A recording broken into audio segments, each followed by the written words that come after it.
This is David Young. David's a deputy head teacher at a primary school.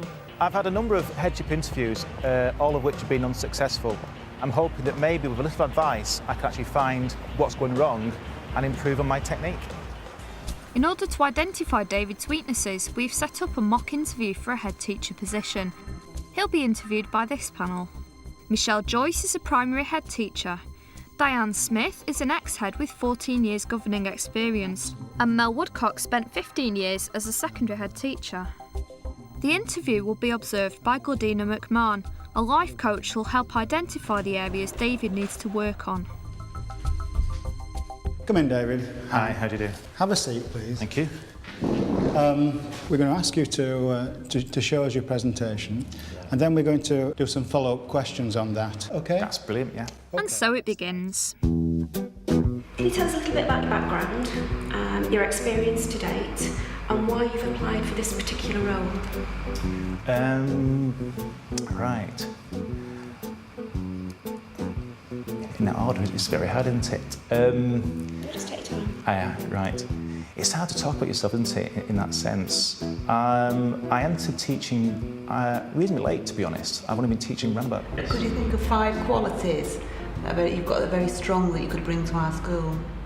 5 qualities. Hopefully, I mean, it doesn't come across in interviews really, but it's usually the humour, isn't it? If you can actually get people feeling a bit happier, that does help. I can actually interact on many levels with quite a few people in the actual community. I'm also a good listener. Is that 4? Is that 4? No, David, that's 3. That'll do. That'll do.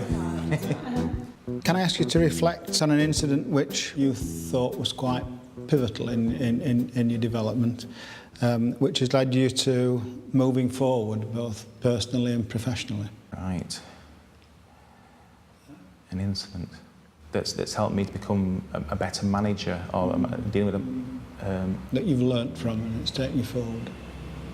It's very difficult. I can't... I think it's those moments when your heart sort of stopped moments. Think of those times in your career you suddenly had a moment that, you know, you felt, oh my gosh, how am I going to deal with this?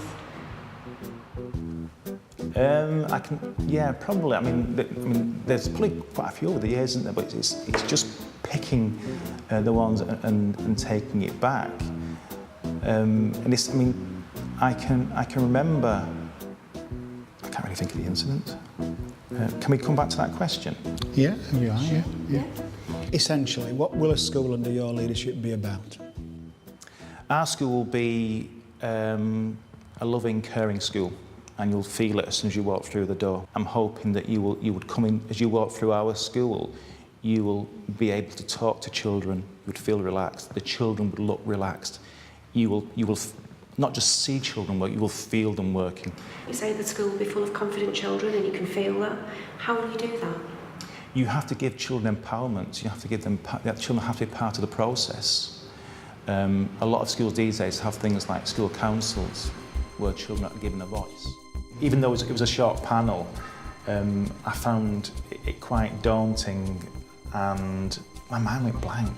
You know, some of the questions went blank. 1 or 2 I felt a bit comfortable with, but quite a few, my mind just seized and I wanted the floor to open up. My first impression was, why is he not wearing a full suit? Didn't appear to have made much of an effort. And his delivery of the presentation, in my opinion, was that it was aimed at primary children and not an interview panel. Well, I think the eye contact for a start, that would have engaged us more. His expression in his voice, he needs to be up and, you know. He also didn't smile. It wasn't inspiring, really. I know he's nervous, but I think at head teacher level, you do have many times when you're in the situation where it's a nerve-wracking experience and you've got to learn to have strategies to still inspire while still being nervous. This document, National Standards for Head Teachers, that's got set out in it the standards that head teachers are expected to meet. Most interviews for a headship would be formed around those standards. So really, Mel, you're saying anybody who's going to go for a head teacher job ought to really know this? Inside out. Well, inside out. They wanted to hear coming through the sort of cycle of audit, device solution, get people on board for solution. It came through as being a bit touchy-feely and a bit, you know, let's all have a nice, happy school with these nice happy parents and sit down and have a cup of tea. He wasn't prepared, absolutely not prepared. And I think that's been his downfall. Okay, thank you. Right, well, David. Hi. Shall I give you a little bit of feedback? Oh, go on then. It's not as bad as you think, David, honestly. Right. Nobody is disputing at all your passion, your care and your concern for the kids that are in your care. Right. However, you don't have any authority. No. And that's something we're going to have to work on. Right. Because if you think about it, you want to be a leader, right? Now, you may well back at your school be a leader, but you've got to demonstrate to that panel when you get in there that you really are a leader. You have authority. So one of the things that we want to look at is your body language. Right. The other thing I was going to suggest was, have you seen this?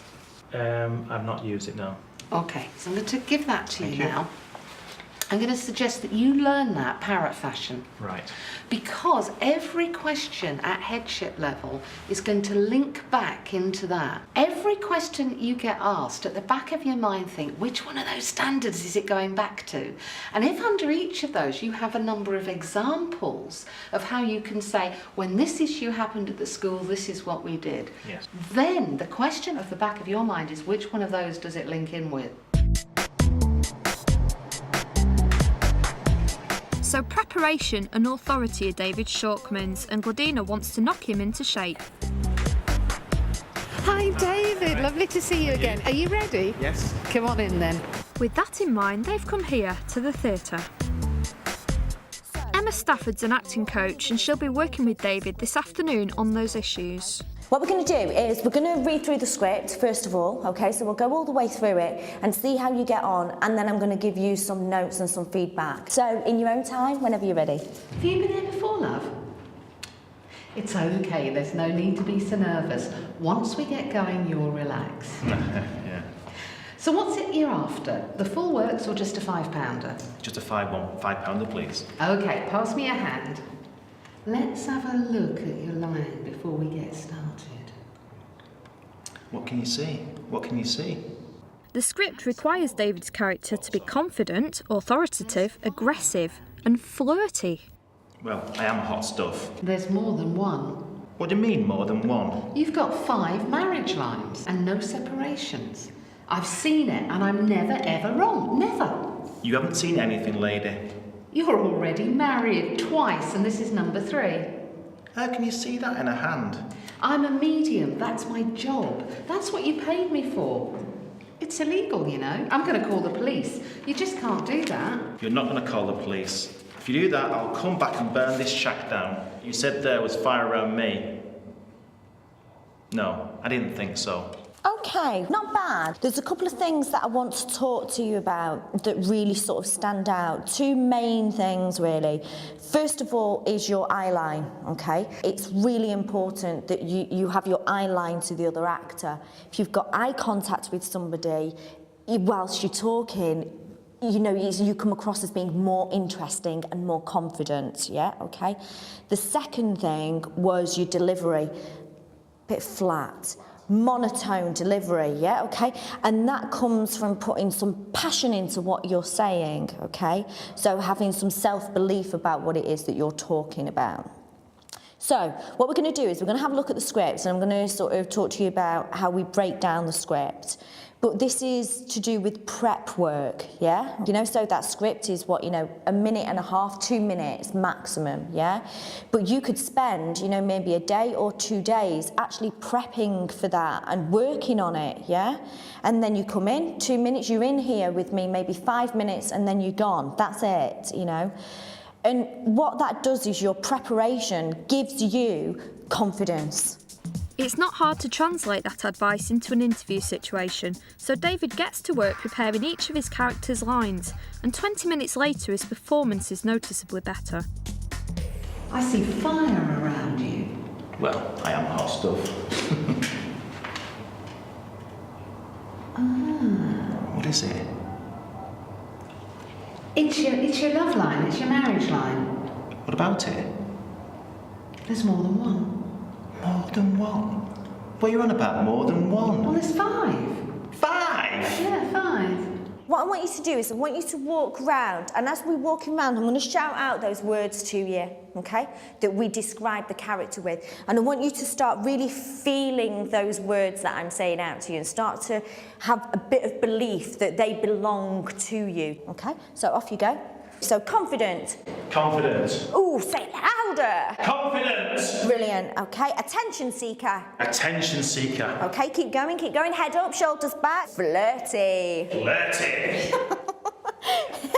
Keep walking, keep that energy going. I want you to say, I am. So confident. I am confident. Again. I am confident. Brilliant, okay. Flirtatious. I am flirtatious. Think about being flirtatious for me. I'd be slightly scared if you were flirting with me right now, so. And I am flirtatious. Brilliant. So let's try confident again.